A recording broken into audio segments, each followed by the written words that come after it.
Então, bom dia a todos. Meu nome é Marcela, eu sou doutoranda do Programa de Literatura, Cultura e Contemporaneidade da PUC-Rio.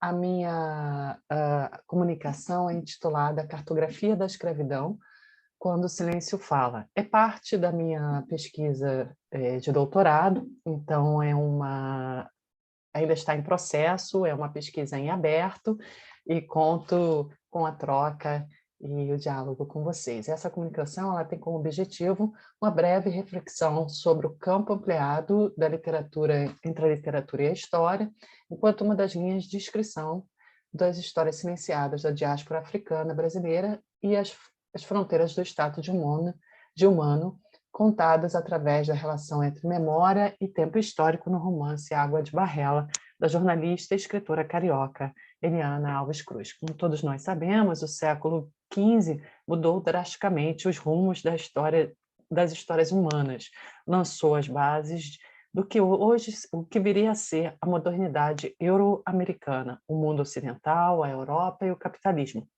Como bem salientou Marcos Heidegger, o navio negreiro trouxe consigo a ideia de raça. Os transplantados que chegaram à América sob o jugo da hierarquização das raças, marcados como não humanos.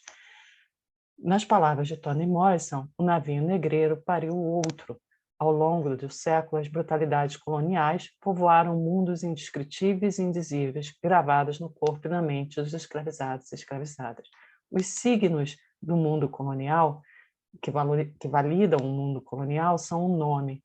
São os nomes e sobrenomes ocidentais, as religiões cristãs, as línguas europeias e o corpo branco. Os saberes não ocidentais, as identidades não brancas, carregam o significado do não humano. Sob a insígnia da Igreja, católica ou protestante, e das famílias reais, territórios foram ocupados e povos originários subjugados, representados como outro, o bárbaro a ser elevado ao status de ser humano.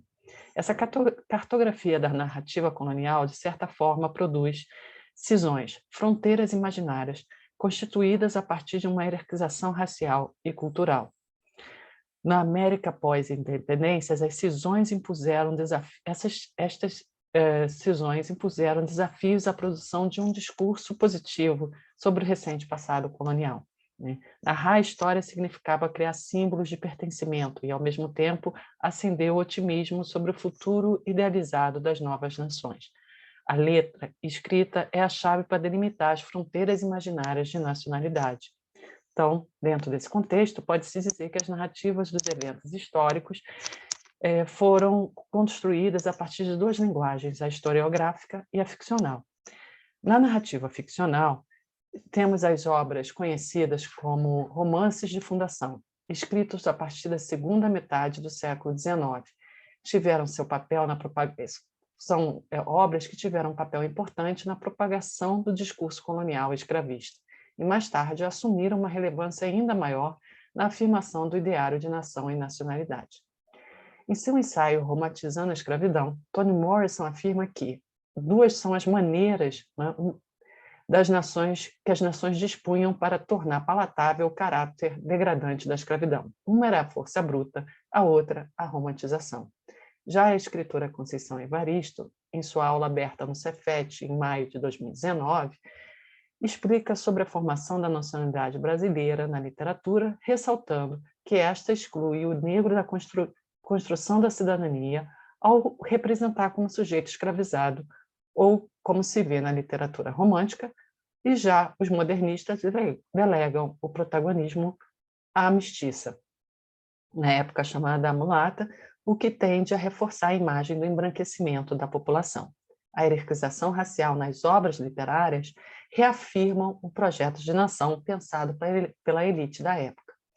A partir da primeira década do século XXI, observamos dois movimentos relevantes na literatura contemporânea brasileira. Por um lado, mais escritores e escritoras negros e negras são visibilizados no mercado editorial. Por outro, as representações de personagens não brancos começam a figurar com mais recorrência em nossa literatura, oferecendo perspectivas sociais diferentes aos leitores de uma história iniciada com o navio negreiro. Entre os principais nomes da literatura negra contemporânea está a escritora e jornalista carioca Eliana Alves Cruz. Seu primeiro romance é um exemplo da costura entre a memória e o tempo histórico. O livro baseia-se na história da família da própria escritora, começando com a travessia forçada da África para o Brasil até os dias atuais. A narrativa se desenvolve na cidade de Cachoeira, no interior da Bahia, e rememora o Rio de Janeiro e a cidade de Salvador. Cruz desenvolve sua escrita a partir da experiência compartilhada por sua tia-avó, Anolina. Através das personagens, protagonistas, mulheres negras, a escritora constrói outra perspectiva sobre o passado colonial. Em sua fala no simpósio Narrativas do Nacional, Eliana Alves Cruz explicou que, através da literatura, ela tenta refletir sobre o Brasil. Para a escritora, a combinação entre a pesquisa historiográfica e o exercício da imaginação da escrita ficcional foi fundamental para costurar as lacunas do passado. Cruz ainda ressalta que, no caso das pessoas escravizadas e seus descendentes, a escrita possibilita a reconstrução de vidas de seres humanos que, para não sucumbir, para não morrer, precisaram reconstruir e refazer a caminhada em novas bases. A categoria da memória, a cartografia da memória perpassa a narrativa de Água de Barrela e começa pelo título do livro. Água de Barrela, nome do alvejante caseiro que foi muito usado pelas mulheres escravizadas e posteriormente pelas lavadeiras para branquear as roupas. Tanto a capa como a cena de abertura do livro, intitulada Um Dia Qualquer no Engenho Nossa Senhora da Natividade, descreve esta rotina. Elementos extranarrativos costuram com cuidado a memória. No livro se encontram, logo nas primeiras páginas, 3 fotos das avós da escritora e a árvore genealógica da família. Nas últimas páginas, temos 4 fotos, entre elas a foto da bisavó de Damiana, com a tataravó Marta, o fio de conta de Xangô, herança de sua tataravó, que veio na travessia, e da carta de Maria Santos Silva, descendente da família Tosta, proprietária do engenho de Natividade. Os temas abordados em Água de Barrela são o tráfico transatlântico de pessoas escravizadas e a vida em diáspora. O romance narra o cotidiano colonial escravista no recôncavo baiano, vivenciado pelas personagens principais. A descrição da rotina do trabalho, da divisão de funções e do sistema de produção do engenho na atividade expõe a estrutura econômica colonial. Num trecho do livro, ela vai explicar como funciona o engenho, a função de cada um, as profissões e toda a divisão de trabalho e a carga horária desse trabalho, que era de em torno de 12 a 14 horas por dia. Nos extremos dessa estrutura explicada pela autora estão o senhor de engenho e o negro escravizado. O substantivo negro, no contexto da relação senhor escravizado, carrega os significantes que criam uma identidade servil e naturalizam um estado de servidão vivenciado pelo sujeito escravizado.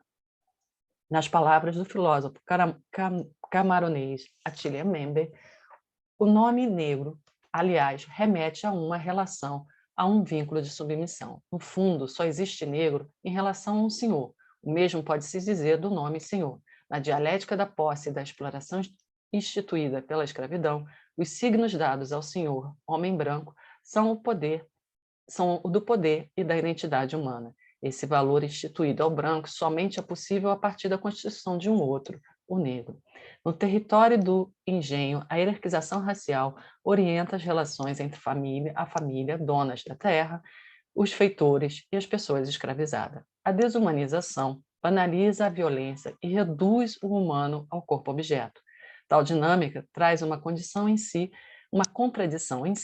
pois a mesma violência contra o escravizado destrói ou desconstrói a humanidade do senhor. A cada ação de opressão, para diferenciar quem é humano e não humano, tem uma função interessante, tem uma chave interessante, como diz Morrison, né?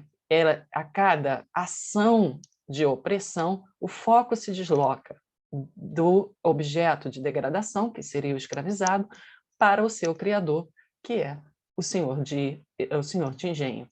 Em meio à degradação imposta, as 4 protagonistas, Annalina, Marta, Damiana e Celina, constroem redes de afeto, modos de relacionar, de preservação de laços de amizade e de amor. Ao longo do texto, o compartilhamento dos saberes entre os nascidos no continente africano, independentes de sua origem étnica, e os escravizados nascidos em solo brasileiro, reorganiza o senso de comunidade. A criação de múltiplas formas de existir e resistir em meio ao cotidiano de dificuldades e de violências simbólicas e físicas das pessoas escravizadas inscreve a diversidade de status de humanos e de cidadania. A cidadania humana, até então plena, naturalizada na figura do colonizador e dos seus descendentes, define a fronteira da história escrita. No caso do negro, a condição de cidadão brasileiro perpassa pelo que Evaristo chama de nacionalidade infernizada, ou seja, ser ator ativo da história da construção da nação, ser brasileiro. Porém, tal condição é constantemente negada, ceifada pela necropolítica do Estado. Em Água de Barrela, as vozes narrativas de Marta e Damiana expõem as disputas políticas regionais e nacionais, as tensões sociais e raciais, além do embate pela ocupação de determinados espaços da cidade de Salvador no pós-abolição. A historiadora Beatriz Nascimento define os papéis destinados à comunidade afro-brasileira a partir da abolição da escravatura como continuidade da herança escravista. A historiadora ressalta a dupla opressão, gênero e raça, vivenciada pela mulher negra. Então, para melhor exemplificar a fala das personagens e o conceito ou a análise de Beatriz Nascimento, divido aqui a reportagem contemporânea de abril de 2022, que acontece no telejornal Bahia Meio-Dia, com o título Trabalho Análogo à Escravidão. Nessa reportagem, temos 2 momentos, um no qual eles anunciam eles comentam o caso de trabalhadores rurais resgatados pelo Ministério Público do Trabalho em situação análoga à escravidão. Na segunda parte da reportagem, eles dedicam às empregadas domésticas que vivenciam também um trabalho análogo à escravidão. Durante a reportagem é comentado que 5 empregadas domésticas, também todas mulheres negras, foram resgatadas pelo MPT somente no primeiro trimestre desse ano. 2 casos foram apresentados. A história de Leda, 2 histórias foram apresentadas. Uma história de Leda, resgatada em 2021, que trabalhava para a mesma família desde os 9 anos de idade, proibida de sair e vivendo sob ameaça. Na mesma reportagem ainda, temos a história de Madalena, resgatada em março de 2022, que passou 54 anos dos seus 62 anos de vida sem receber salário, maltratada e roubada pela filha dos patrões, que fez empréstimo em nome de Madalena. Retornando ao romance, a personagem Marta, ela trabalha e tem como objetivo romper com essa herança escravocrata. A sua filha Damiana ainda depende da água de Barrela, ou seja, ainda depende do trabalho de lavadeira para manter a família. Entretanto, a neta, Damiana, ao se formar e se tornar professora, realiza o desejo de suas ancestrais, romper com a condição de subalternização imposta pelo passado colonial, que ainda perpetua nos tempos atuais, como apresentado através da reportagem. Por fim, a cartografia da escravidão proposta por Cruz restitui o direito ao passado, a quem tem sua cidadania humana constantemente questionada, desconstrói o status de humano naturalizado na figura do colonizador e seus descendentes, desestabiliza a ideia da desumanização, principal instrumento para a banalização da violência contra os escravizados e seus descendentes, transforma o corpo-objeto em ser humano, revertendo o tempo histórico, passado, presente e passado, que por vezes parece não passar. Muito obrigada.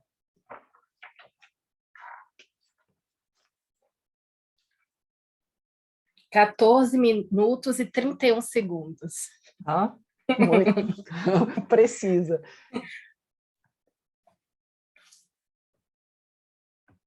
Pronto, então posso começar? Você contabiliza para mim? Deixa eu só pegar aqui o contador, peraí. Uhum. Aí eu já contabilizo o seu tempo e o do Diogo também. Deixa eu só abrir. Pode começar. Olá, bom dia a todas as pessoas que estão aqui presentes.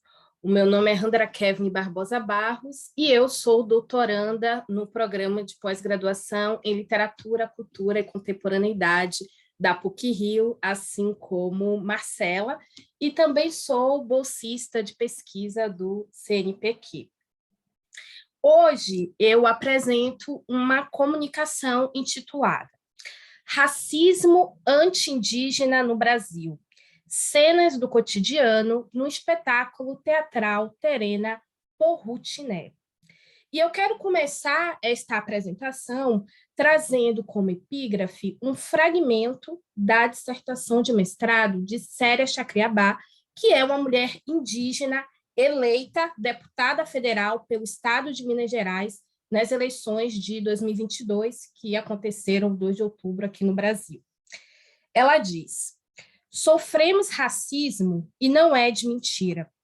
A invasão colonizadora no Brasil não foi mentira.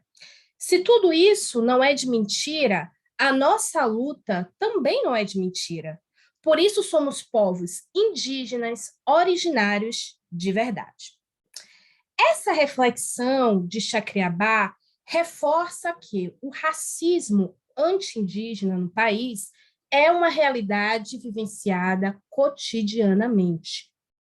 O julgamento da sociedade sobre quem seria indígena de verdade, reforçando critérios coloniais impostos desde o início da invasão de Pindorama, é um sintoma dessa violência.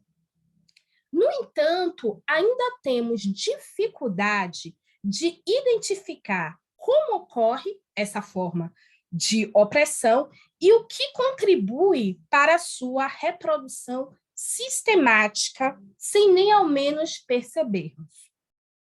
Eis uma questão fundamental e urgente nos dias de hoje.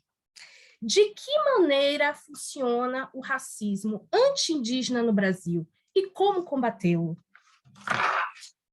Geni Longini, que é uma pesquisadora do povo guarani, ela identifica que o etnocídio é um processo intimamente ligado a esse tipo de racismo. A estudiosa afirma: etnocídio é um conjunto de práticas que busca, através da integração cultural, retirar, negar o pertencimento da pessoa indígena à sua língua, saberes, modos de vida e à sua identificação étnica. Com isso, nega-se a possibilidade de esses sujeitos existirem praticando as culturas dos povos aos quais pertencem, tendo que ser absorvidos pela ideia de sociedade brasileira de uma forma homogênea. A pesquisadora Guarani acredita que existe um paradoxo colonial no funcionamento desse etnocídio. Isso porque o Estado estabelece alguns critérios para alguém ser identificado como indígena, porém, muitos desses aspectos culturais, como morar nas aldeias, falar as línguas originárias, foram e continuam sendo reprimidos pelo próprio governo. Assim, os territórios tradicionais, por vezes, são invadidos e não demarcados. Os idiomas não podem ser falados diante da imposição da língua portuguesa, dentre tantas outras formas de violência. O apagamento da existência indígena também ocorre no campo simbólico, pois há uma construção imagético-discursiva sobre essas comunidades que é aprendida em nossa formação escolar, especialmente do ponto de vista historiográfico, e reforça ideias preconceituosas. Nankumpé Fukaxó traça um panorama dos discursos que, desde a fundação do Brasil, contribuíram para projetar um imaginário colonial acerca dos povos originários. A partir de análise de documentos historiográficos, iconográficos, textos contemporâneos da imprensa, o estudioso constata que foram construídas ideias negativas sobre as pessoas indígenas. Ao examinar como os meios de comunicação noticiam fatos relacionados a esses grupos, Foucault afirma: parte significativa desses veículos constituem suas peças jornalísticas, dando continuidade e alimentando o estilo etnocêntrico e preconceituoso originado no período colonial, o que contribui para um imaginário criado desde aquela época. Termos ou expressões do tipo índios invadem, índios matam, índios bloqueiam, são corriqueiramente utilizados no cotidiano dos jornais. Essas expressões destacadas nas manchetes são tendenciosas e induzem o público a pensar que os indígenas seriam criminosos, desconsiderando a história de disputas de terra e a luta pelo direito do território dos povos originários. Com isso, a mídia brasileira hegemônica desenvolve uma forte influência na manutenção do racismo anti-indígena no país. Para além do contexto jornalístico, o imaginário sobre essas comunidades, por vezes disseminado na literatura, artes visuais, dramaturgia e música hegemônicas, cria o outro homogêneo no lugar de inferioridade e objetificação. Essas práticas representacionais, elaboradas pelo olhar do não indígena, frequentemente disseminam ideias preconceituosas que intensificam as violências sofridas por esses povos. Diante desse contexto, as autorrepresentações contemporâneas realizadas por pessoas de diferentes comunidades ancestrais têm evidenciado que cada vez mais os indígenas desejam se apropriar de diversos espaços e desconstruir os significados coloniais ainda atribuídos às suas identidades.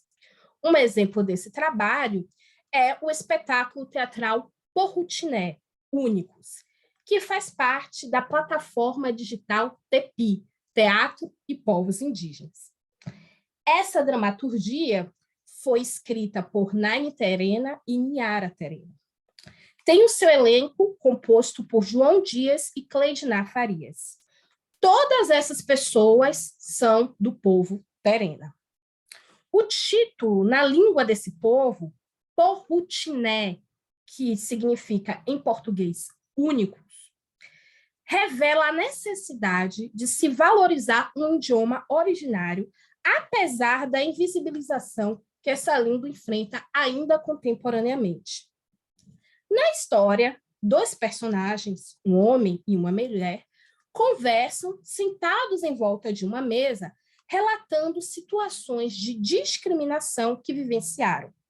Esses episódios evidenciam uma das dimensões do racismo anti-indígena no país, as formas de distanciamento espacial, pois é frequente a ideia de que essas pessoas devem viver apenas nas aldeias, de forma afastada da sociedade brasileira. O homem Terena narra que foi discriminado em uma agência bancária na cidade, a partir do momento em que afirmou ser indígena e viver na aldeia. Antes dessa informação, a funcionária lhe atendia com simpatia.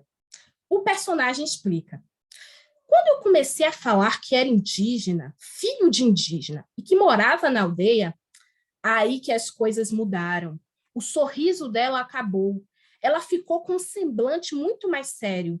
Aí eu senti um forte impacto no fundo do meu coração, como se ela não quisesse mais abrir a minha conta.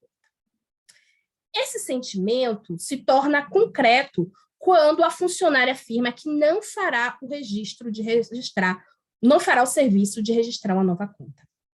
Nesse caso, observamos que o homem terena vive dentro da comunidade, com trânsito para a cidade, saindo e retornando frequentemente. E essa circulação causa incômodo em outras pessoas que vivem no espaço urbano. Para a funcionária do banco, o indígena deveria viver apenas na aldeia, o que revela um desejo de distanciamento espacial. A presença terena naquela agência causou desconforto, como se aquele corpo só devesse existir isolado em um lugar. Por isso, a atitude de negar ao personagem o direito de ser tratado como as outras pessoas que circulam nesse espaço. O personagem constata: eu senti que houve uma discriminação na hora que eu falei que era indígena e morava na aldeia.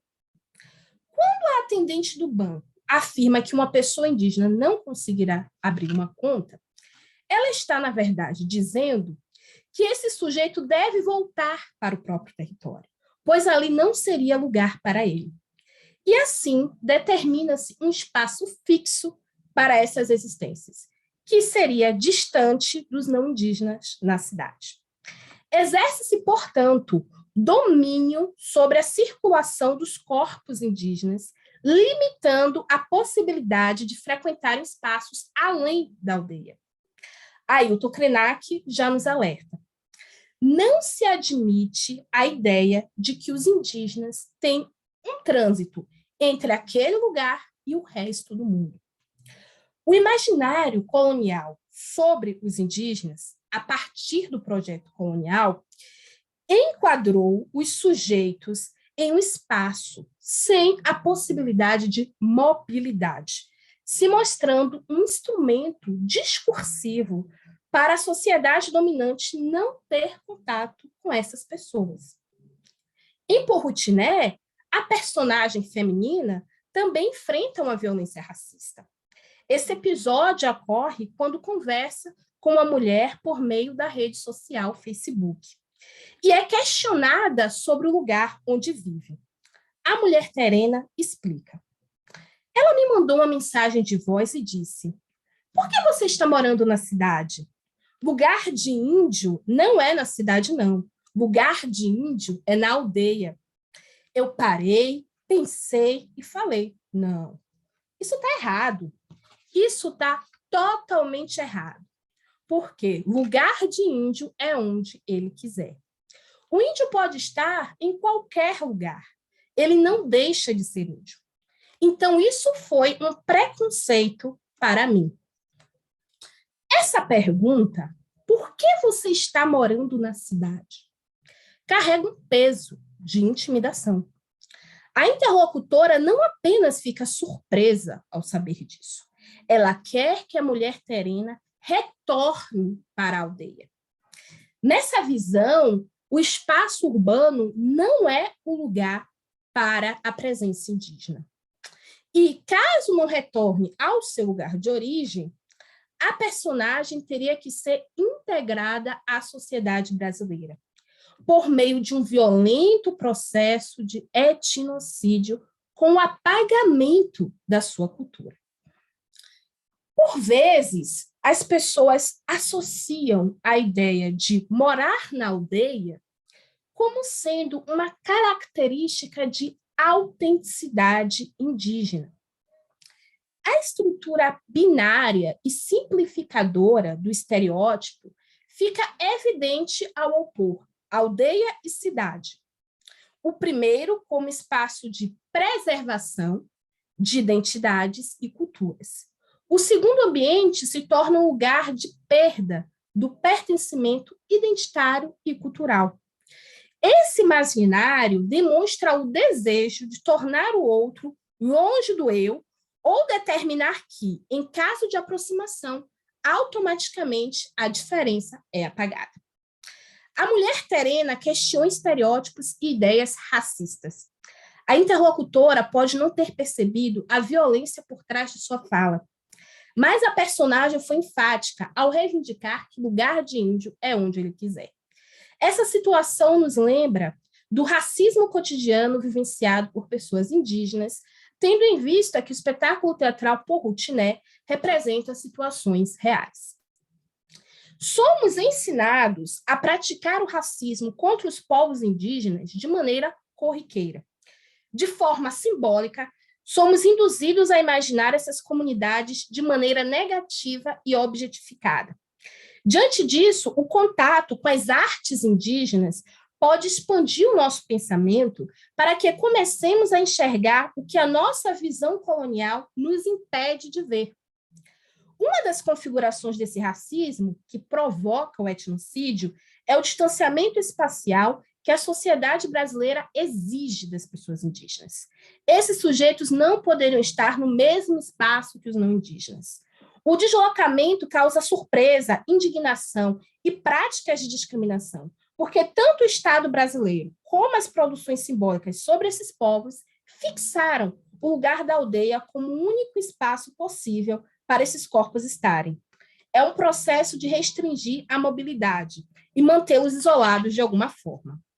O espetáculo teatral Porrutiné, Únicos, nos mostra a visão terrena do racismo anti-indígena enfrentado pelos dois personagens, sugerindo que é crucial debatermos esse problema social. A partir desses relatos de cenas cotidianas, podemos começar a refletir quantas vezes reproduzimos ações semelhantes à funcionária do banco, ou tivemos o mesmo pensamento que a moça no Facebook. Porrutiné nos convida a reconhecer o racismo anti-indígena dentro de nós, para começarmos o processo de desconstrução dessas ideias. Assim, a dramaturgia indígena é um processo poderoso como instrumento para visibilizar atitudes racistas cotidianas que a sociedade brasileira pratica constantemente. Obrigada. Quanto tempo, Marcela? Deu 16 minutos e 47. Perfeito. Um minutinho. Muito bem. Diego, agora é você. Obrigado. Também vou aqui iniciar a contagem do tempo. Eu vou fazer o compartilhamento de tela e peço desde já desculpas porque eu estou um pouco gripado. Estou bastante rouco. Deixa eu só aqui abrir o trabalho. Vocês conseguem já visualizar a apresentação? Ok. Então, bom dia a todas e todos. Meu nome é Diogo Cabral. Eu sou mestrando no programa de pós-graduação em Desenvolvimento Socioespacial Regional da Universidade Estadual do Maranhão. E o tema do meu trabalho é Comunidade Tradicional Carranca em Buriti, leitura socioespacial de uma realidade conflituosa.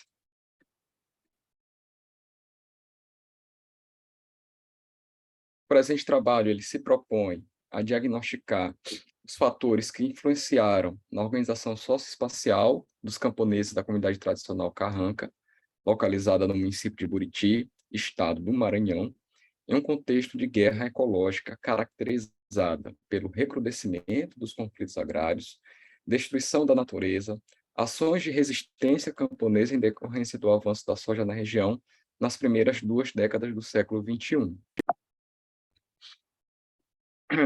Para a elaboração do presente estudo, se realizou pesquisa de caráter bibliográfico em busca de dados secundários, realizada em livros, periódicos, anais de eventos, projetos, anuários e outros documentos elaborados pelo poder público e sociedade civil, e técnicas de observação direta e conversas realizadas em distintos contextos. Foram realizadas 2 visitas à comunidade nos meses de novembro e dezembro de 2021, além de contatos por meio virtual por conta da pandemia, entre janeiro e outubro de 2021. Preliminarmente, eu apresento algumas informações sobre o município de Buriti. É um município que se localiza a 320 quilômetros da capital do estado, São Luís. O acesso a esta cidade se dá pela BR-222 e MA-034. De acordo com o IBGE, o município ocupa 1.475 km², sua população estimada é de 28.916 habitantes, com densidade demográfica de 18,33 habitantes por km². É uma cidade cuja população é majoritariamente rural, 68%, e negra, né? Ela se localiza na mesma região do leste maranhense, nas margens do rio Parnaíba, está completamente inserida no bioma cerrado e na fronteira agrícola denominada Mato Piba. Ela está a cerca de 5 horas de viagem terrestre até o complexo portuário do Itaqui e de seu terminal de grãos, o Tegran, na capital São Luís.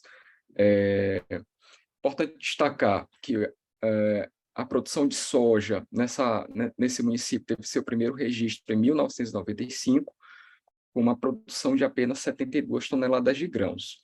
E a expansão da soja foi acompanhada pela chegada de agricultores que se autodenominam e são chamados localmente de gaúchos.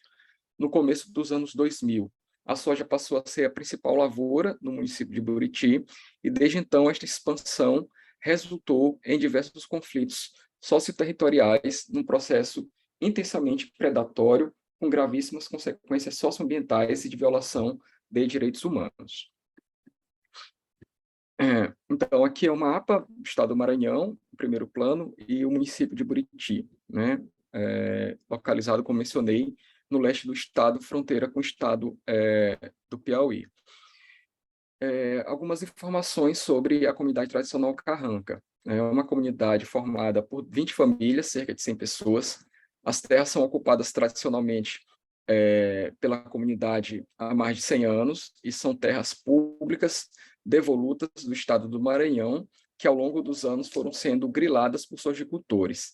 O território tem atualmente 150 hectares e tramita no ITERMA, Instituto de Terras e Colonização do Estado do Maranhão, um procedimento de regularização fundiária em favor das famílias desde 2008. Ele se localiza a 15 quilômetros da sede municipal. As atividades econômicas são centradas no plantio de arroz, milho, mandioca, frutas, legumes, com baixo impacto sobre o cerrado.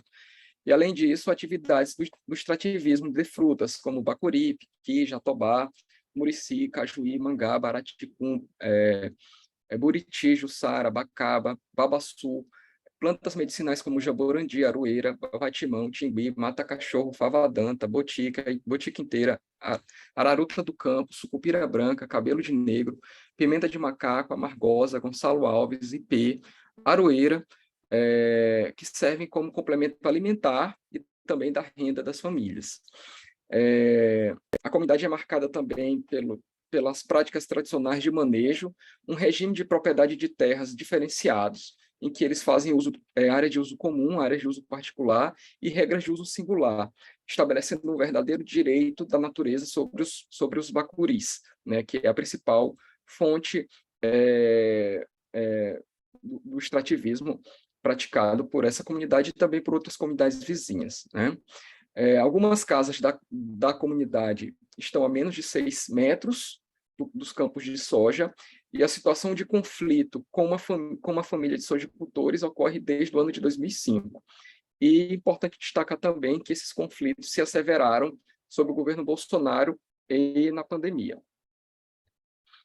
Aqui é um registro fotográfico feito por mim, destacando a distância entre o campo de soja à esquerda e uma das casas da comunidade, a casa do senhor Vicente, o senhor que está, esse senhor aqui que eu estou marcando com a seta, que é a principal liderança camponesa desta comunidade, né? Como eu mencionava, a chegada e expansão da soja em Buriti marcada pelo forte apoio estatal por meio de financiamentos públicos, exemplo do Plano Safra, incentivos fiscais, a Lei Candir, construção de infraestrutura, rodovias, portos, pesquisas realizadas sobretudo pela Embrapa Cerrado, flexibilização de legislação agrária e ambiental, federal e estadual, a questão de passar a boiada, visando atender a demanda global de commodities, né? No Maranhão, a implantação desses projetos provocaram mudanças significativas que vão desde a exploração intensiva de recursos naturais a exploração intensiva da força de trabalho, sustentada por sucessivas políticas governamentais. O processo da expansão da soja sobre uma região ocupada tradicionalmente por camponeses e quilombolas vem acompanhado de ampliação e acirramento de graves conflitos por terra, água, contaminação de agrotóxicos e desigualdades. Um outro aspecto importante é que a grande disponibilidade de produtos químicos em poder dos sojicultores, associado a um permissivo estatal, incluindo-se a limitação de fiscalização, tem resultado em situações de flagrantes violações dos direitos humanos de populações camponesas expostas a herbicidas, inseticidas e fungicidas em diversas regiões do estado do Maranhão. E apesar do intenso crescimento da área plantada da soja em Buriti, a partir dos anos 2000, o município segue apresentando baixíssimo índice de desenvolvimento humano, IDH de 0,548, conforme o IBGE, e entre os anos de 2000 e 2010, verificou-se nessa cidade um aumento substancial das desigualdades e concentração de renda, representado pela variação do índice de Gini de 0,54 para 0,63, conforme dados também do IBGE. Os dados do IBGE comprovam o aumento exponencial da área plantada de soja em detrimento da área plantada de mandioca, conforme os gráficos a seguir, isso no município de Buriti. Então, notem que a chegada da soja no início dos anos 2000, ela foi crescendo ano após ano, se estabilizou em curva, houve um pequeno decréscimo entre os anos 2008 e 2010, e curvas ascendentes e descendentes, mas sempre manifestando um crescimento muito maior em relação à área plantada de mandioca. E por que as comparações entre soja e mandioca? Soja é destinada à exportação, sobretudo para a Ásia, para o Egito e para a Europa, e também para abastecer granjas no Brasil, ao passo que a mandioca é significativa plantio camponês, né, da base alimentar do maranhense, a alimentação à base de farinha, né?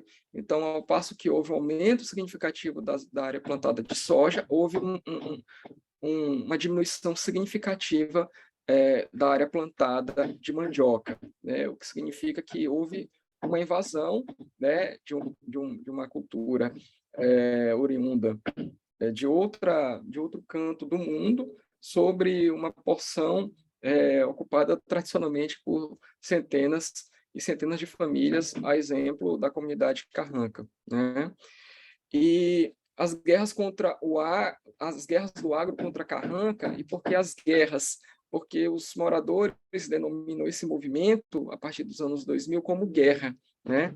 Então, eles mencionam que o que aconteceu, o que acontece hoje naquela comunidade é uma guerra, né? E tem ações específicas dessa guerra contra esses camponeses, né? Que são ações combinadas tanto no campo ilegal, no campo ilícito, no campo criminal, quanto combinada com ações legais, né? Então, dentre as ações visando a expulsão, né, desses camponeses, tem-se incêndios de casas e roças das famílias, destruição dos pés de bacuri, inutilização das fontes de água utilizadas pelas famílias, ações de reintegração de posse no âmbito da Justiça Estadual contra os moradores, averbação de áreas de plantio da comunidade em área de reserva legal por fazendas de soja, ameaças por jagunços contratados pelos sojicultores, ações de criminalização no âmbito da Justiça Estadual e Delegacia de Polícia contra uma das lideranças, lançamento de agrotóxicos por terra e por ar contra as casas dos moradores e os cercamentos, né, os cercamentos dos campos de soja sobre as áreas utilizadas para o plantio. Aqui nós temos dois relatos de uma liderança e de uma moradora. A liderança menciona que mês passado o gaúcho soltou veneno na porta aqui de casa e, para completar, um avião passou jogando e o vento trouxe aquele vapor para a sala. Eu fiquei com dor de cabeça, Rita vomitou e Arthur teve até febre. Nós imploramos para esse homem não fazer isso porque estava nos prejudicando, mas os encarregados dele deixaram um tambor cheio de veneno na porta da minha residência. É impossível viver assim. Isso nos dá uma gastura todo o tempo. Já tem 10 anos que eles fazem isso, e está pior. Esses gaúchos fazem isso para nos expulsar na marra, mas não vamos sair, só saio daqui morto. O relato da moradora é o seguinte: os gaúchos não conseguiram expulsar a gente do nosso lugar, a gente resiste.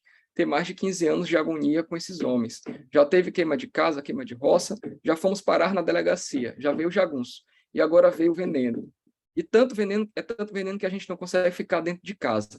Tem mais de 5 anos essa arrumação na porta aqui de casa. Ele quer nos expulsar jogando veneno na nossa cara.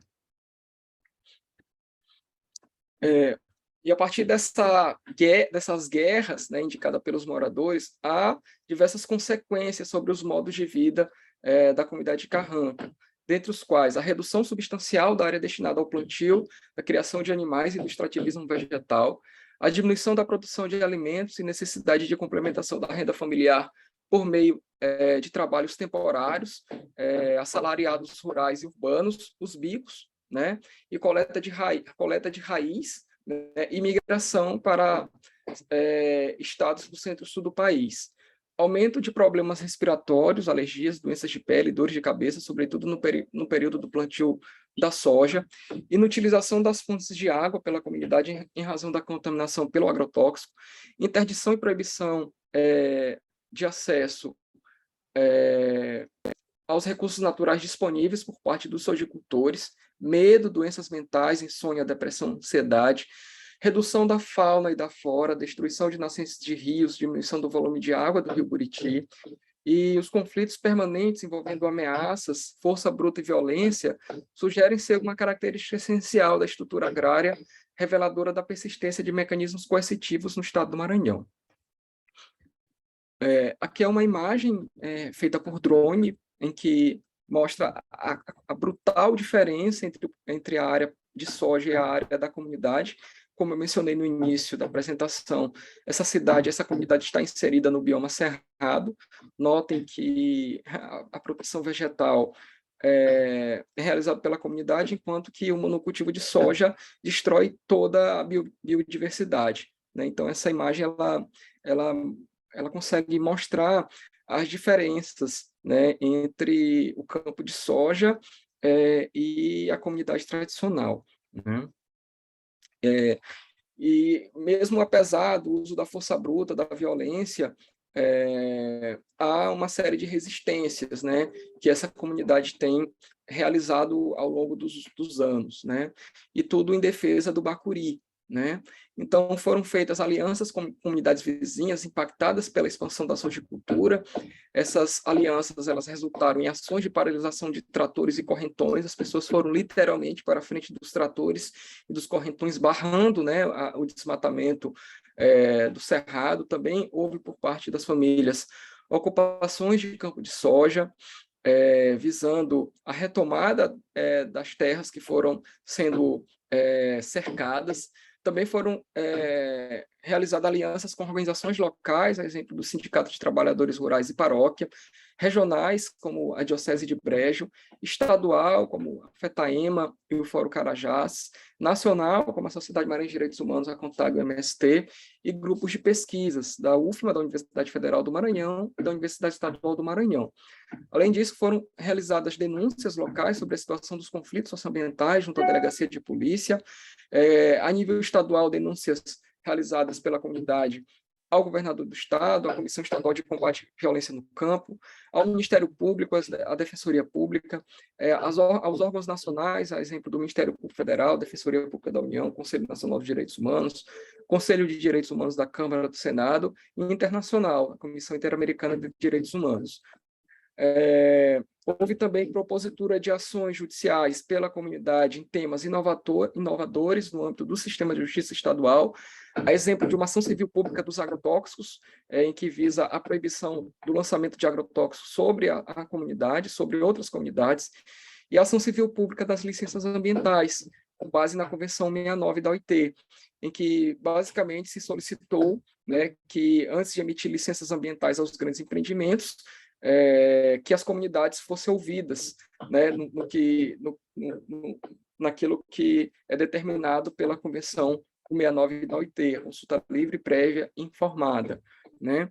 Houve também, a partir das resistências dessa comunidade, uma mobilização estadual pela aprovação de leis municipais que proíbem a pulverização aérea de agrotóxico, e também eu não mencionei na apresentação, mas é importante destacar, de uma mobilização nacional, é claro, com outros movimentos e outras organizações nacionais, pela aprovação de parâmetros normativos que proíbam a pulverização aérea de agrotóxico, né, sobre comunidades, sobre áreas de proteção permanente, sobre parques, sobre territórios quilombolas, territórios indígenas. Então, mesmo diante das brutalidades e selvagerias do agronegócio, há um processo de resistência forjado em alianças locais, alianças nacionais, que tem resultado em esforços comuns, esforços coletivos pela manutenção de um modo de vida tradicional. E já concluindo, né, primeiro, nas conclusões preliminares, o Estado é garantidor da expansão da soja no Maranhão através de financiamentos públicos, anistias de dívida, construção de infraestruturas, flexibilização de normas ambientais e repasse de milhares de hectares de terras públicas ao agronegócio por meios lícitos e ilícitos. A expansão da soja em Buriti é marcada por um processo de violência bruta, expulsões, destruição de vastas porções do cerrado, contaminação de pessoas, das águas e do solo, e pelo aumento das desigualdades. Os camponeses da comunidade Carranca resistem bravamente às inúmeras violências e brutalidades promovidas por seus agricultores, chamados de gaúchos, e persistem com firmeza na luta por seu território. Essas violações de direitos humanos devem ser compreendidas no âmbito de disputas territoriais e de modelos de mundo, desenvolvimento, natureza, saberes antagônicos, e podem ser lidas como exemplares dos problemas existentes na região, decorrentes das intervenções dos governos federal e estadual, que exclui violentamente aqueles que não se enquadram no modelo de desenvolvimento capitalista.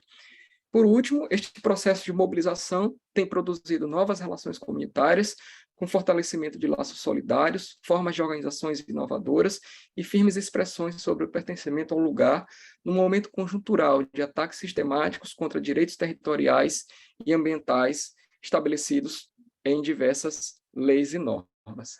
Eu queria agradecer e conclamar no dia 30 de outubro por Lula 13. Muitíssimo obrigado pela atenção.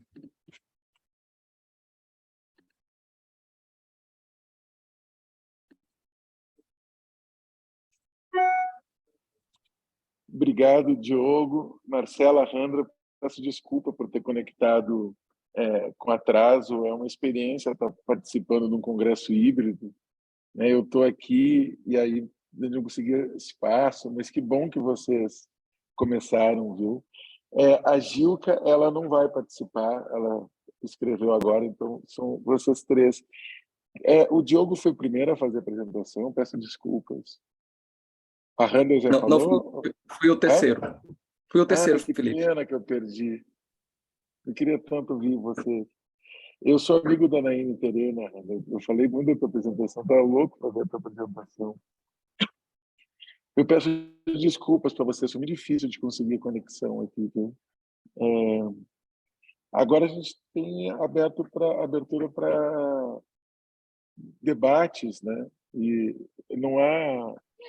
eu acho que o Congresso ainda está com essa experiência híbrida, não tem mais participantes. Vocês querem fazer comentários específicos sobre as apresentações entre vocês, inicialmente? Eu quero fazer alguns comentários, posso iniciar, que aí eu já incentivo os colegas. Marcela foi a primeira, né, pensando a questão da escravidão, assim, tanto a representação literária como os casos contemporâneos que nós estamos vendo. Você citou um caso que foi muito emblemático aqui na Bahia, da senhora Lourdes, né? E esse caso, ele circulou muito nacionalmente, por conta de uma cena na reportagem. Quando a repórter branca toca na mão de Lourdes, isso ativa um trauma nela. E aí ela recua, ela não quer ser tocada pela repórter. E ela diz, quando sua mão branca toca na minha mão, eu acho feio. Ela tem essa fala muito forte, mas isso ativa uma memória, um trauma. Me vem? Estão me escutando? Sim, está ótimo. Foi... A imagem Sim, e o áudio. Isso. E aí ativa uma memória. Eu queria que você comentasse um pouco mais sobre esse caso de escravidão e trazer essa questão mesmo traumática, né? Porque imagine que a gente vê representação literária, enfim, mas a gente vê um caso tão recente, 2022, acontecendo, parece ser tão inacreditável, mas é tão real ao mesmo tempo. Então, esse caso que você comentou por último, eu queria que você falasse um pouquinho mais sobre ele, né? Porque aí você sai da dimensão da narrativa, da literatura, e vem para a dimensão do real, de um fato, né, noticiado, que causou uma repercussão muito grande a nível nacional. E em relação a Diogo, eu me lembrei muito dessa discussão que nós estamos tendo sobre o agronegócio por conta das eleições. E alguns candidatos insistem em dizer: mas existe o agronegócio sustentável. É possível você ter o agronegócio e a preservação do meio ambiente ao mesmo tempo. E a gente sabe que isso é totalmente impossível, mas existem esses discursos cada vez mais ecoando. E eu fiquei pensando sobre essa comunidade carranca, porque eu nunca tinha ouvido falar sobre ela, eu nunca vi uma mobilização nas redes sociais sobre esse caso em específico, então me parece algo muito invisibilizado ainda. Eu gostaria de saber se existe uma maneira de nós acompanharmos o que está acontecendo, se a comunidade ela tem uma articulação virtual, algum grupo, ou sei lá, Instagram, Facebook, Twitter, qualquer uma dessas redes, para que a gente consiga acompanhar, né? A gente sabe que muitos casos, hoje, que acontecem no Brasil, a gente tem visibilidade, a gente sabe o que está acontecendo, mesmo a gente estando distante, espacialmente, por conta das redes sociais. Então, eu queria que você comentasse essa questão da relação. Na verdade, sua apresentação foi sobre isso, né? Nos mostrou que é insustentável, mas essa questão da relação, né? E que tentam fazer a gente acreditar que agronegócio preserva o meio ambiente, uma coisa doida, mas querem nos fazer acreditar, mas principalmente se existem essas redes aí virtuais da comunidade carranca para que a gente possa acompanhar e saber, né, do que está acontecendo. Oi, Andra, obrigada por tocar nesse assunto, porque afinal eu tive acesso a essa reportagem graças a você. Sim, bom, como eu comentei no início da minha apresentação, essa é um pensamento, a construção de um pensamento em aberto, porque faz parte da minha tese, e para sair dessa dimensão da literatura para o real, esse é o meu primeiro exercício, né? E realmente eu pensei em trazer esse momento da Madalena, que é o final ela é a última personagem, vamos dizer assim, da reportagem, e eles fecham a reportagem com essa situação que acontece, quando a repórter tenta se aproximar, ter um contato físico, tocar na mão dela para dar numa posição de apoio, e ela chora e ela se afasta por esse trauma mesmo, que é causado por essa situação sistemática que ela acaba vivendo. Ela fica 54 anos, dos 62 anos, vivendo uma violência sistemática, e ela comenta as falas agressivas por parte da família, não só por parte da patroa, mas também da filha, da patroa, dessa posição de ter sido expulsa de casa no meio da noite, na chuva.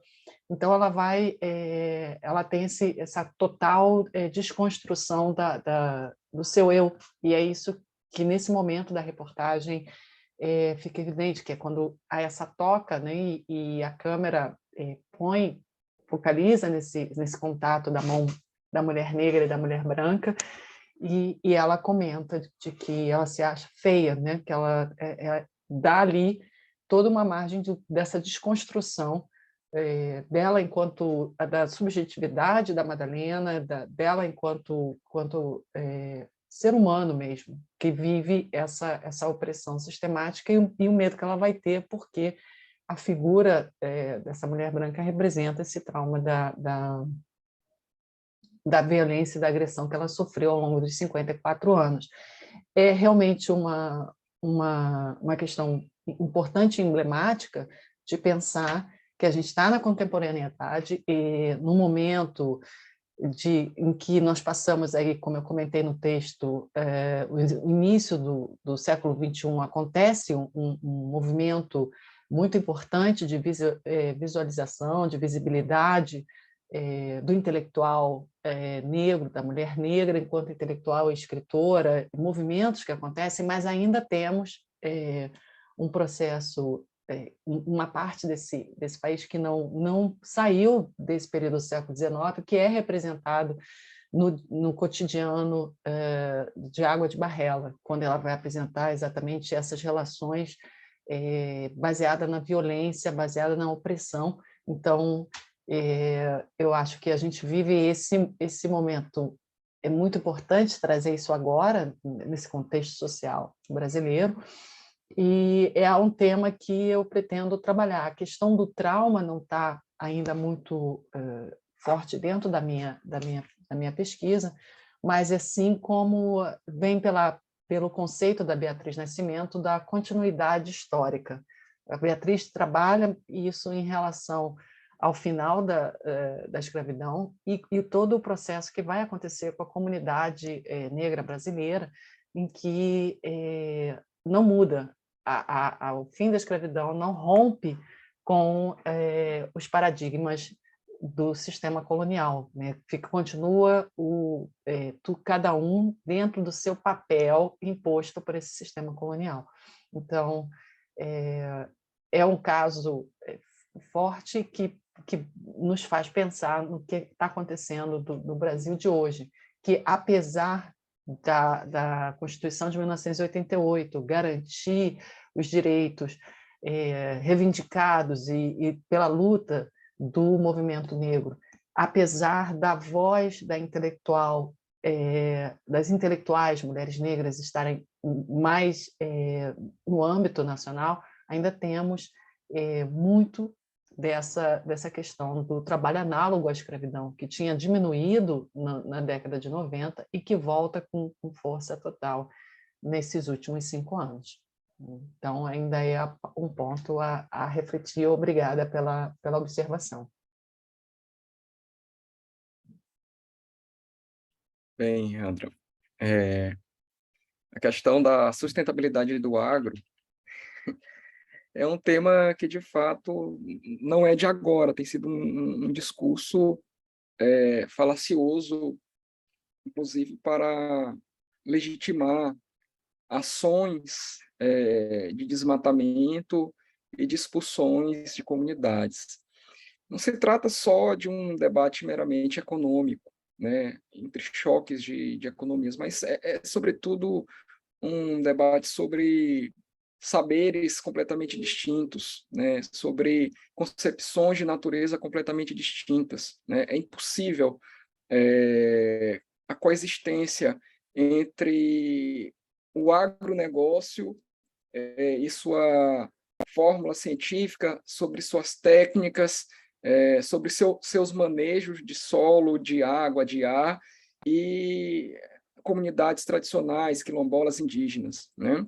A apresentação, não sei se o Felipe conseguiu ver a apresentação, mas uma fotografia de drone, né, realça essa impossibilidade de coexistência, né?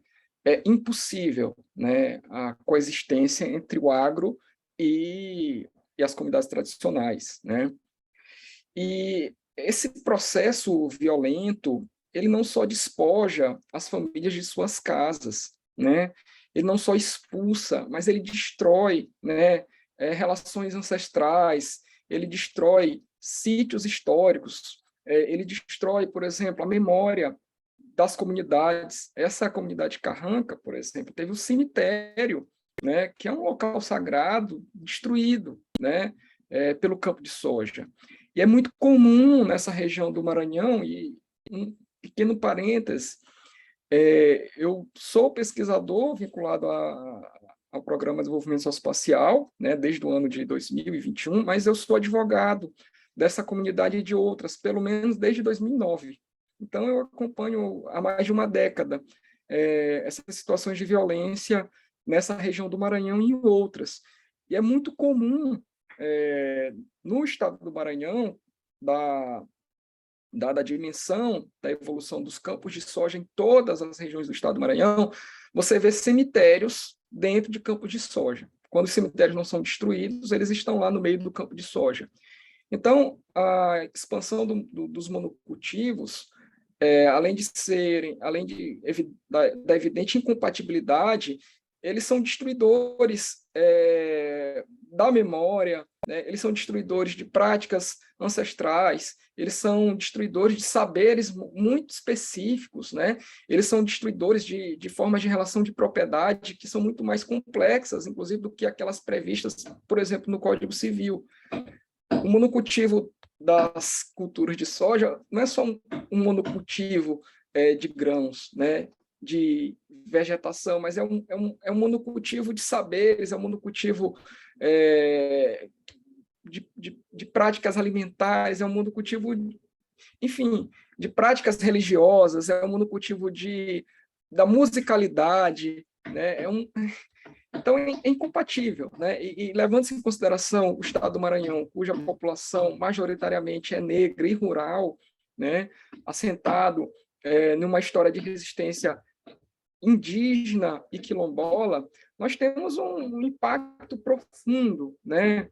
Um impacto violentíssimo, né? E esse processo ele se intensificou nas últimas 2 décadas e muito mais nos últimos 3 anos, né? A fronteira agrícola do Mato Piba, ela se acelerou muito, né? Todos os dias nós temos denúncias de ampliação de campos de soja, todos os dias há notícias de pessoas ameaçadas, de pessoas que sofreram atentado ou que foram assassinadas, né? Então, as dimensões vão muito além do econômico, né? Elas adentram outras dimensões, né? E é uma preocupação que eu tenho enquanto pesquisador de verificar, né, essas situações que ocorrem no cotidiano, no imediato, na reprodução física, social e econômica, mas aquilo também do que há de produção de conhecimento, de normas internas, né? E é muito, muito assim, impactante ver o que nós estamos vendo no Maranhão, na Amazônia, né, em outros estados vizinhos, né?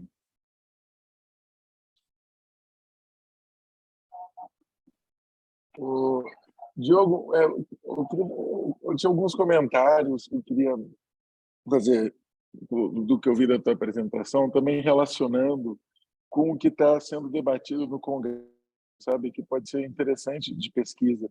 Esses 2 gráficos que tu mostrou da soja e da mandioca chamam muita atenção dentro da relação dos estudos de metabolismo social também e do comércio desigual. Eu estava conversando, o João Martínez ali está aqui, e a gente estava conversando sobre e o crescimento que vai tendo contínuo ao longo do último século de exportação de grande volume de matéria-prima e como essa exportação do grande volume de matéria-prima empobrece em termos de diversidade alimentar, de subsistência e autonomia as populações locais, assim, né? Ao contrário do enriquecimento que se produziria.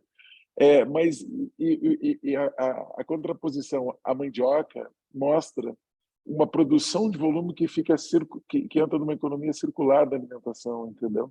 Então, eu achei muito interessante essa oposição dessas 2 plantas, que elas são inocentes, né, no uso que o capitalismo faz dela, mas como a mandioca vai diminuindo, e isso pode decorrer a aumento da fome, ao passo que o aumento da produção da soja produz mais fome. A produção de maior matéria para exportação, ela produz uma exportação. Eu acho que poderia ter um foco no trabalho nessa relação muito interessante dentro dessa relação da produção e exportação de materiais. Tem uma outra experiência. Ontem aconteceu aqui o Tribunal dos Direitos da Natureza, um movimento organizado pela Ação Ecológica, que é uma das organizadoras, sabe? Inclusive está tendo agora uma roda aqui muito interessante sobre a experiência dos peritos das comunidades tradicionais.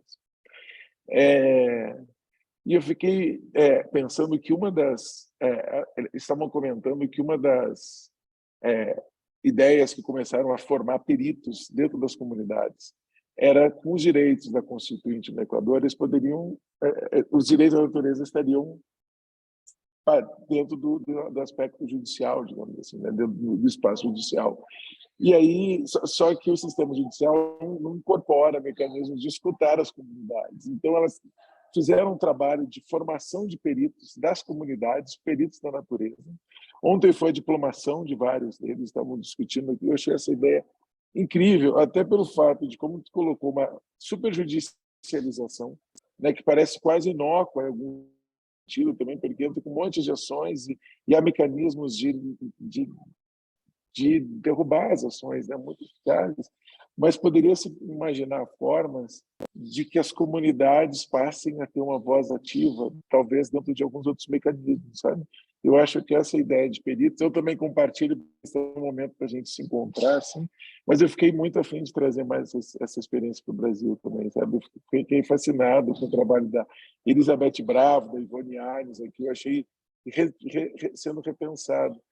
E com relação ao tema do painel também sobre racismo, é muito interessante quando tu mostra essa diversidade das comunidades que estão sendo afetadas pelo agronegócio. Eu trabalho muito no outro lado do Rio Tocantins, Araguaia, no Pará, onde toda essa diversidade é homogeneizada como uma outra categoria racial, que é maranhense. E é uma categoria de uma inferioridade, uma inferiorização dentro de alguns assentamentos, que faz com que sejam mais objeto de violência, digamos assim.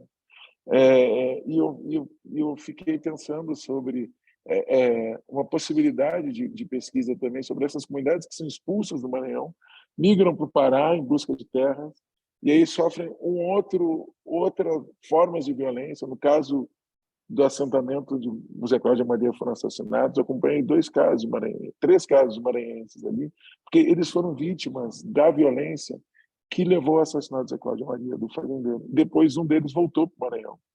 Ele era fenoticamente branco, só que ali ele era maranhense. E ele foi assim, em 2 anos que eu acompanhei a trajetória dele, é indescritível a quantidade de violência que ele foi objeto. Depois ele voltou para o Maranhão.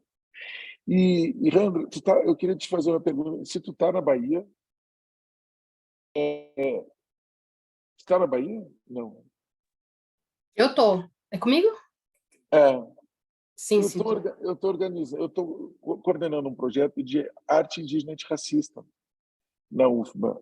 E a gente vai fazer um encontro 13 e 4 de novembro agora no Museu de Arte Sacra. Vai ter performances. A gente vai mostrar um vídeo da Anaína. A Anaína é parte desse projeto de pesquisa também, sabe? A gente vai mostrar um vídeo dela que a minha mãe foi pega no laço. É laço, na verdade, é uma exposição.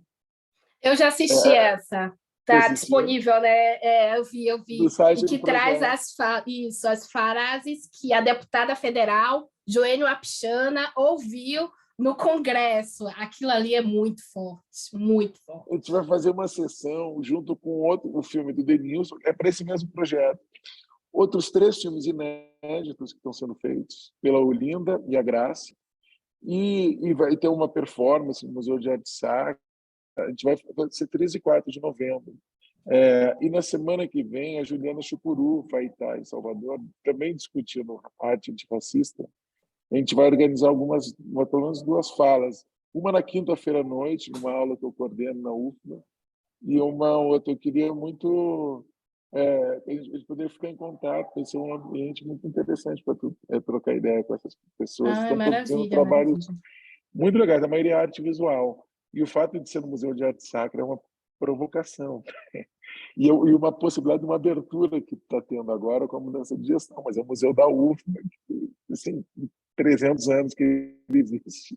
Indígenas, não sei como que eles entraram. Aí, eu queria te perguntar, como que tu conheceu a Anaína? Deixar essas 2 perguntas para vocês. Então, na verdade, o texto da Nain Terena eu conheço há muito tempo, porque tem uma coletânea do Leetra, da UFSCar, de 2013, que aí eles reúnem textos de diferentes pensadores indígenas. E aí lá ela tem um texto, né, sobre como os indígenas são representados na mídia, especialmente no Facebook. É um texto muito antigo, muito antigo. Eu trabalhava com literatura indígena, meu mestrado foi sobre literatura indígena, eu estudei a poesia de Graça Graúna, né, que é a escritora do povo potiguara. E aí agora eu Aonde? entrei Na UF, não? Não, na UNEB. Na UNEB, no Que plano de legal. pós-graduação em estudos de linguagens. E aí era uma análise sobre os poemas dela, né? Eu faço uma análise e aí eu mapeio quais eram os temas recorrentes. E depois eu entrei na PUC em 2020, né? Marcela é que minha colega, e aí veio a pandemia, e aí eu fui e voltei. Então, os 2 anos de disciplina eu cumpri à distância. E aí eu vou qualificar, inclusive, né, semana que vem. E eu estou trabalhando com arte indígena, né, artes indígenas. A minha ideia é que na minha tese cada capítulo seja dedicado a uma exposição curada por indígenas. Então eu começo com Reantropofagia, que foi lá em 2019, que aconteceu na UF, né, em Niterói.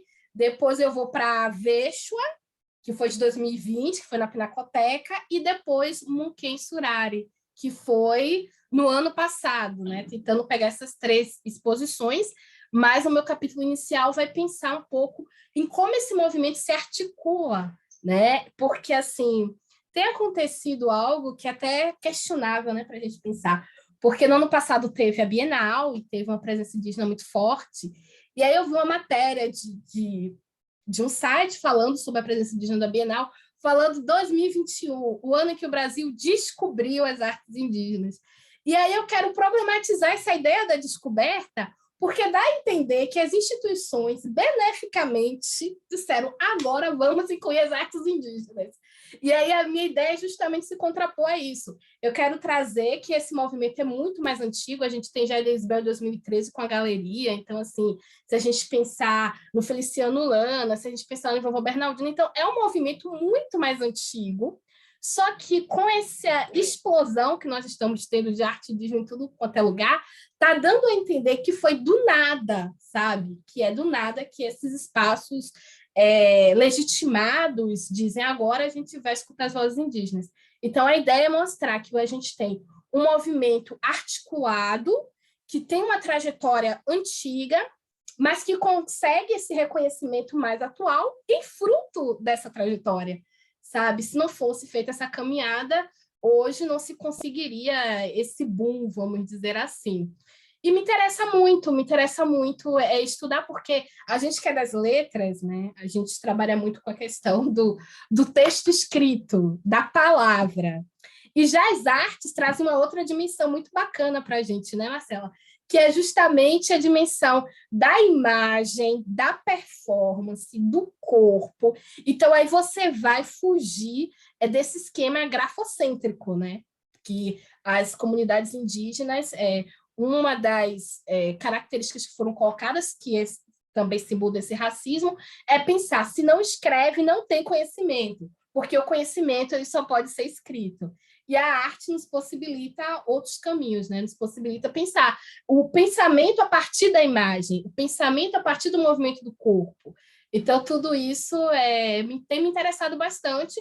Eu não sou da área de artes, então, para mim, é um grande desafio estudar esse mundo, que é um mundo muito mais complexo que o da literatura, porque é um sistema muito fechado para você entrar no museu, essa questão de curadoria, é muito difícil esses diálogos, né? É um sistema muito fechado, né? Eu tenho percebido isso. Esse sistema, né, da arte brasileira ele é muito complexo, e o interessante é justamente pensar as exposições indígenas e a curadoria indígena, porque a curadoria indígena é justamente um deslocamento. Como se pensa a curadoria? Uma curadoria em que quem assume esse papel de curador, ele manda na exposição de como vai ser feita. E a curadoria indígena, ela já tem algumas especificidades, que é pensar coletivamente, que é conversar com os artistas que vão participar e pensar coletivamente como essa exposição ela vai ser montada. Então, aí eu tenho observado e aprendido, né, essa questão das artes. E o racismo, né, essa discussão do racismo anti-indígena, apareceu no meio do caminho. Então, é um tema que eu também estou começando a estudar. Eu acompanho muito a Geni Nunes, que tem feito... Ela publicou a tese dela, né? Saiu a tese dela de doutorado, que era justamente para pensar as categorias de raça, branqueamento, etnia, a partir da perspectiva indígena. E também já tem uma discussão do Gabriel Nascimento, né, da Federal do Sul da Bahia, pensando o racismo linguístico, e lá ele fala do racismo linguístico também em relação aos povos indígenas, né, da repressão das línguas originárias. Então, assim, é um tema, essa questão do racismo, que aparece muito na literatura também, só que a gente não sabe que trato dá, né? Aí a gente fala assim, é um preconceito, é uma palavra, assim, quando a gente usa preconceito, é meio para amenizar, porque a gente não fala de racismo anti-indígena, né? A gente fala o racismo anti-negro, né? Em relação às populações negras. Então, o racismo anti-indígena, a gente não sabe que existe, a gente não sabe como funciona, a gente não sabe como combater, a gente está totalmente sem os instrumentos que nós precisamos. E nesse espetáculo teatral Purrutiné, que eu acompanhei todo o processo do TEPI, a plataforma digital, assisti várias peças, o Purrutiné nos dá instrumentos, porque você tem duas pessoas terenas conversando e elas vão relatando casos do que sofreram, das pessoas dizerem o que você está fazendo na cidade, você tem que estar na aldeia. Então, assim, esse racismo ele é muito complexo, ele tem várias dimensões, e acho que a gente precisa falar mais sobre ele, porque é uma palavra forte, racismo, e ela dá a dimensão de como é a ação, sabe? Não é para amenizar, a gente precisa tratar realmente como um fato que acontece no Brasil. Porque se a gente continuar falando, é um preconceito e tal, a gente vai suavizando e não discute. Mas essa questão do racismo, ele aparece, né? Aparece na literatura indígena, aparece nas artes indígenas, e aí está me levando por esse caminho de também analisar. E aí vou aprendendo, porque tem uma perspectiva diferente, né, do funcionamento em relação ao racismo antinegro, então são outros instrumentos conceituais. Mas para mim está sendo também um caminho muito interessante, porque tem essa abertura, né? As artes indígenas, a questão do ecocídio, do racismo ambiental também. Então, são vários temas que vão brotando, né? E aí, na análise do trabalho dos artistas, eu vou tentar mapear, né, quais são essas dimensões dos temas, assim como eu fiz no meu mestrado. Muito legal, Randa. Conhece um artigo que eu escrevi em conjunto com os indígenas, que é Racismo, Antirracismo no Brasil, o caso dos povos indígenas? Ele é um encontro que a gente fez, sabe, com vários, era para promover ajudar a encontrar pessoas indígenas, se encontrar para compartilhar experiências. Esse é o caso do Maranhão, Diogo, do Kuntum, né, dos Gamela que foram atacados. Esse encontro que vai ter em Salvador são 7 artistas indígenas que são bolsistas na UFBA através desse projeto.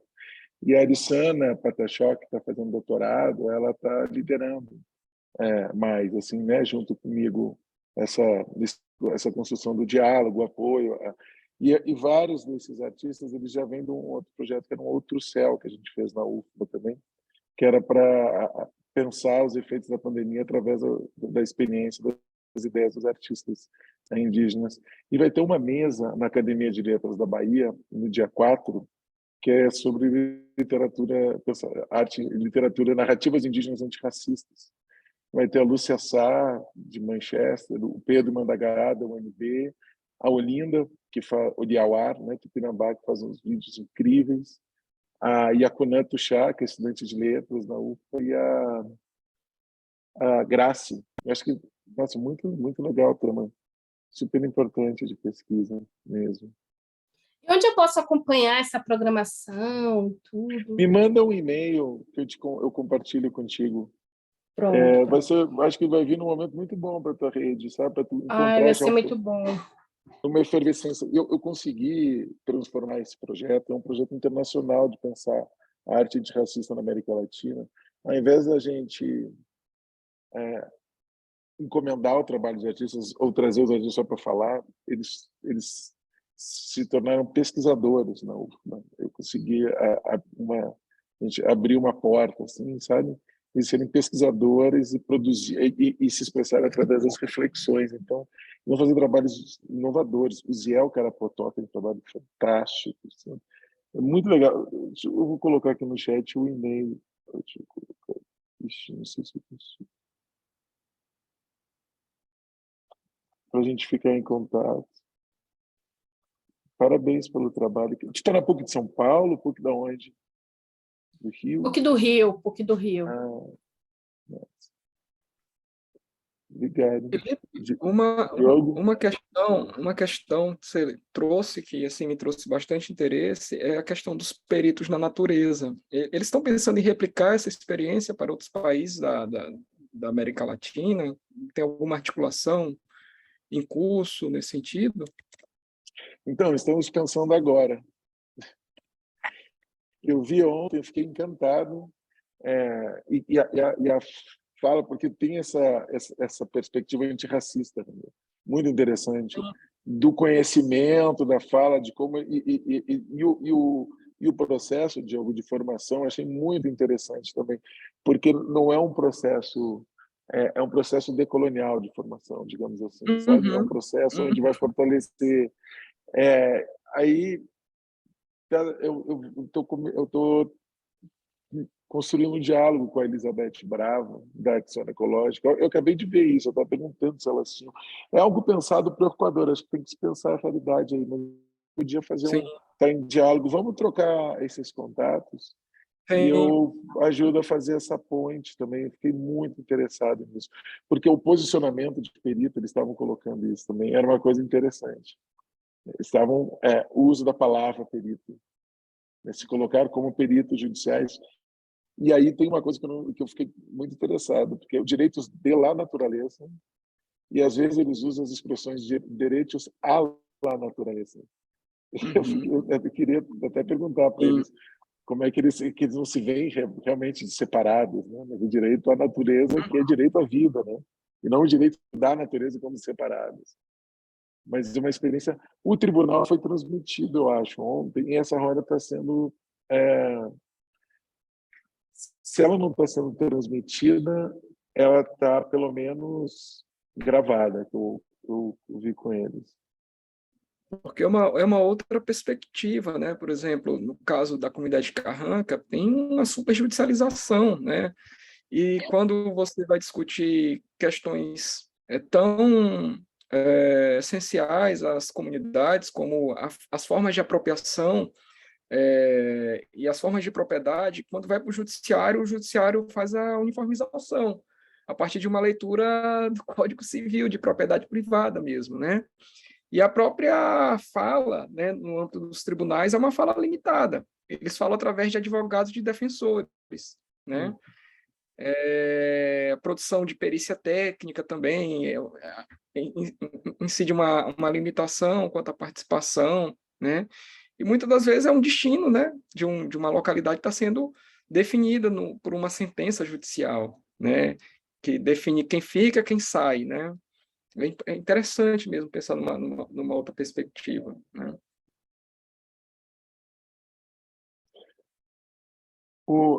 Quando a gente fez o congresso na Bahia, eu não sei se vocês tinham participado em 2019, mas teve uma exposição do Denilson Baniwa. Nessa época, o Denilson tinha muito mais espaço. E o Denilson fez toda a parte gráfica, toda a arte. Ele foi contratado para fazer toda a arte da criação do congresso. Ele fez uma exposição que era relacionada com essa que ele tinha feito na UF, do Agro Não é Pop. E aí teve essa experiência das rodas, dos diálogos, que tinha sido muito interessante. E o que apareceu aqui, Diogo, era também que me marcou nessa formação dos peritos, é que tem uma parceria com a universidade e com a Ação Ecológica. E aí, então tem um diploma, tipo um curso de extensão que a gente pode fazer, sabe? De usar o papel da universidade ativamente na luta. No caso, emprestando a credibilidade, compartilhando a credibilidade da universidade, talvez, sabe? Para fortalecer a visão, a voz dos peritos. Sabe? Interessante. Interessantíssimo mesmo.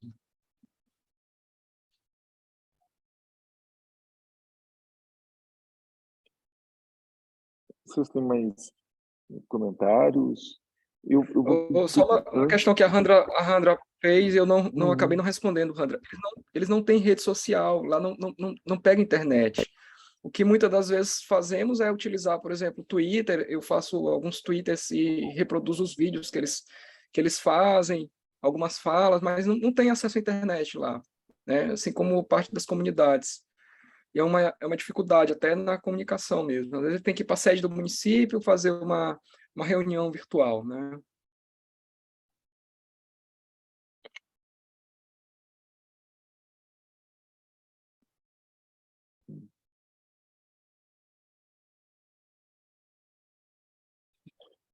É impressionante o índice de violência contra defensores no Maranhão, né, Diogo, nesse último ano. Isso me chamou a atenção porque não é um governo do Estado agressivo.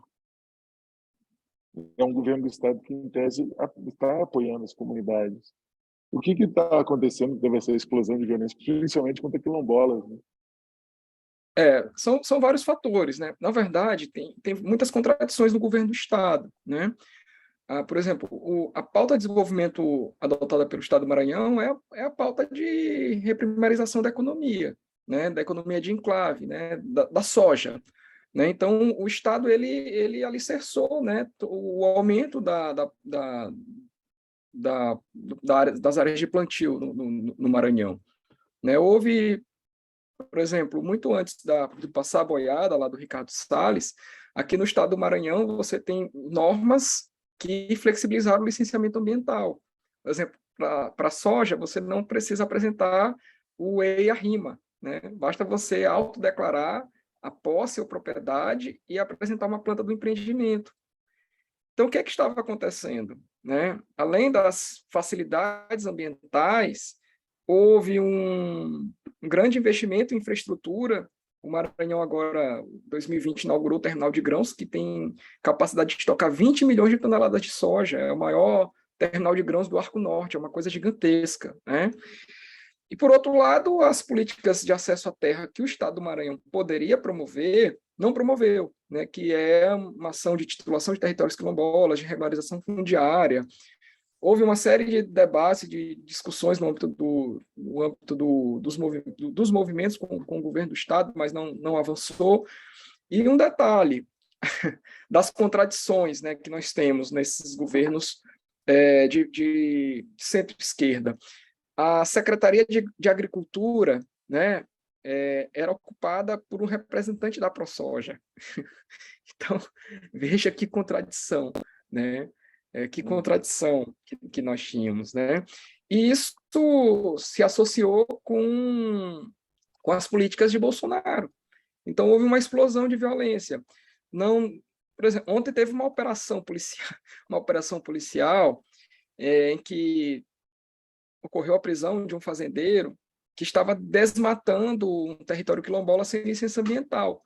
Mas só houve a operação policial porque na sexta-feira passada nós fomos ao Palácio dos Leões com as quilombolas, com as mulheres quilombolas que estavam ameaçadas de morte, e o governador teve que nos receber.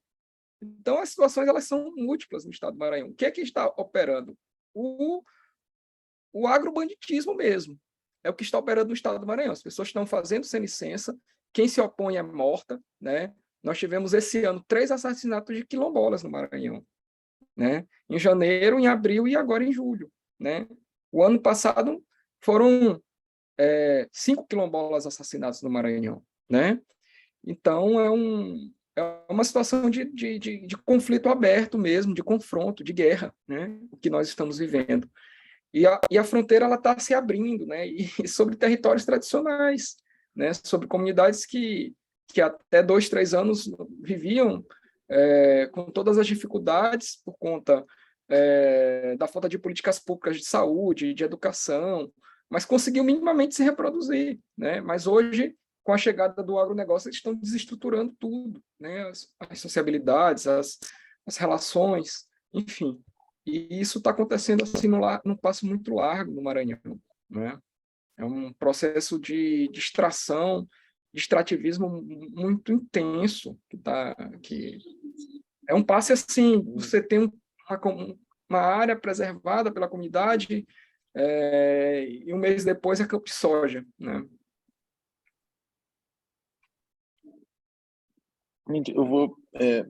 Tem uma reunião da Claxo aqui presencial. Acho que tem o desafio do híbrido.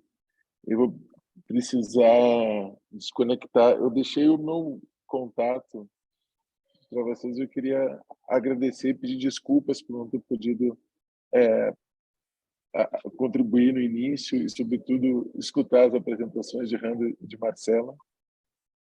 Mas eu espero que a gente tenha novas oportunidades, né? E agradecer a vocês por participar do congresso também, o interesse. Vai ser uma rede em construção, é muito legal, sabe? Eu sugiro que sigam acompanhando. O próximo está sendo discutido ainda onde vai ser, mas provavelmente vai ser num lugar muito interessante também, ou em Puebla, no México, ou na Colômbia, com essa situação da Francia Marques. É uma rede muito bacana para ir se acompanhando, né? E o que eu puder contribuir para conhecerem mais as redes de ecologia política no Brasil, também podem entrar em contato. A gente está fazendo uma renovação do grupo da CLAC. Eu tento mobilizar uma rede no Brasil também, articular outras redes, sabe? E na UFBA, fazendo várias coisas aí também, sabe? Na Bahia, sabe? Se tiver interesse no tema. Esse encontro agora vai ser muito especial, assim, mesmo. Estamos trabalhando muito. Vai ser bacana, o pessoal é incrível.